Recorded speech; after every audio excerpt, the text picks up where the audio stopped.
Today, we're taking a deep dive into one of the most iconic buildings in the world, the White House. It's more than just the official residence and workplace of the President of the United States. It's a living museum, a command center, and a symbol of American democracy. But how did this famous mansion come to be? Let's travel back in time and uncover the fascinating story of 1600 Pennsylvania Avenue. Our story begins in 1790. The newly formed United States needed a permanent capital. After much debate, President George Washington chose a patch of land along the Potomac River. A French-born engineer, Pierre-Charles L'Enfant, was tasked with designing the new federal city. Washington, D.C. L'Enfant's grand vision included a magnificent President's Palace.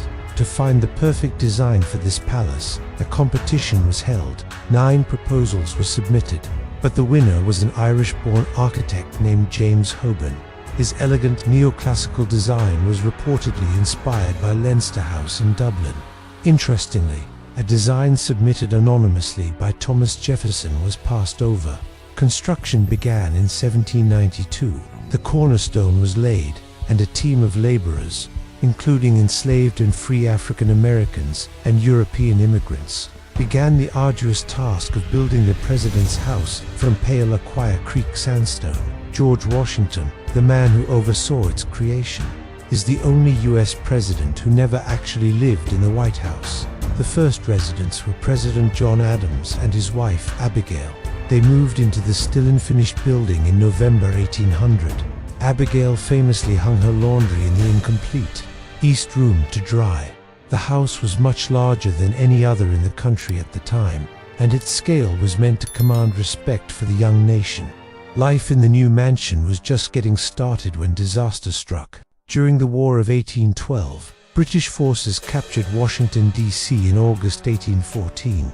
They set fire to the President's house, gutting the interior and charring the sandstone walls. All seemed lost, but from the ashes, the building would rise again. James Hoban was brought back to oversee the reconstruction.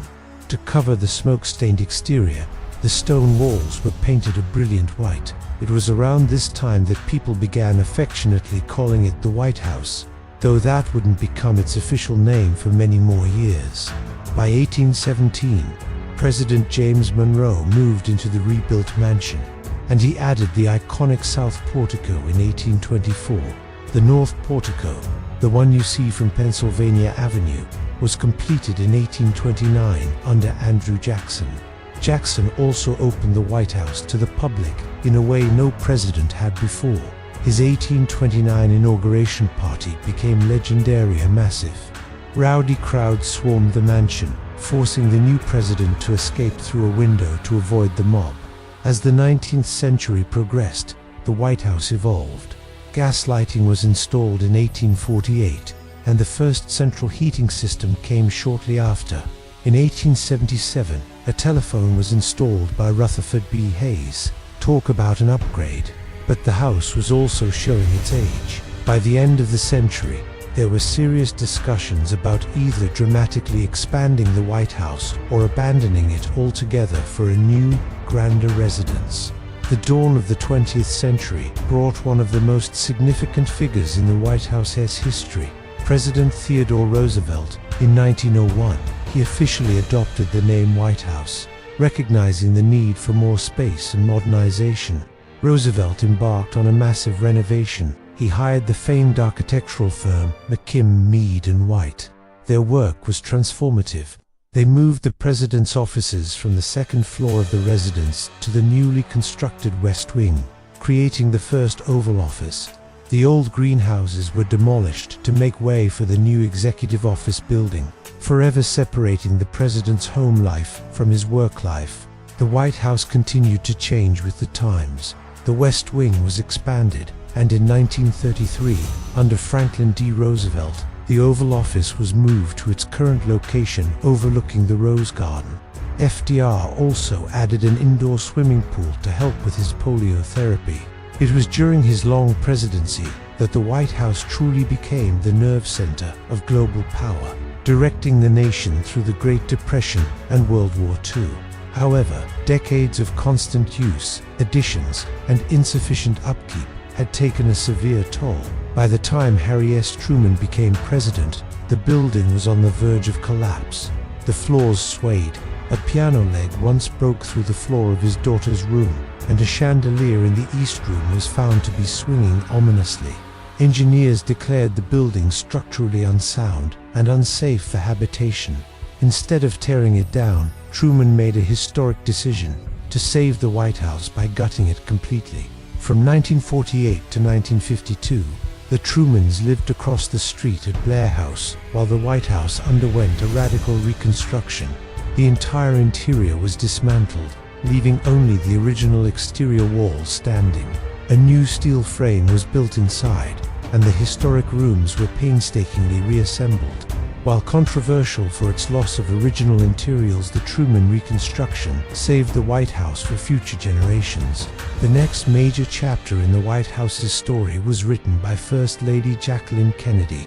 When she arrived in 1961, she was dismayed to find the mansion furnished with generic, department store-style furniture. She believed the White House should reflect America's rich history and artistic heritage. She established the White House Historical Association and the Committee for the Preservation of the White House. She embarked on a quest to acquire historic American art and furniture, transforming the public rooms into a living showcase of the nation's past. Her televised tour of the restored White House in 1962 was a massive success, instilling a new sense of national pride in the historic home. Today, the White House is a sprawling complex. It has 132 rooms, 35 bathrooms, and 6 levels in the residence. It includes the West Wing with the Oval Office and Situation Room, the East Wing, which houses the First Lady's office and the White House Movie Theater, and the Eisenhower Executive Office building next door. It's equipped with a tennis court, a bowling alley, and that swimming pool FDR built, which was later covered over by Richard Nixon to create the press briefing room. From a simple stone house on the Potomac to the most famous address in the world, the White House has been burned, rebuilt, renovated, and redecorated. It has witnessed moments of profound crisis and incredible triumph. Each president and first family who has lived within its walls has left their mark, adding another layer to its rich and complex history. It stands not just as a home, but as a testament to the resilience and evolution of the United States itself. Thanks so much for joining me on this historical tour of the White House. I hope you found it as fascinating as I do. If you enjoyed this video, please give it a thumbs up, and don't forget to subscribe for more deep dives into history. Let me know in the comments what other iconic landmarks you'd like to explore next. Until then, see you in the next video.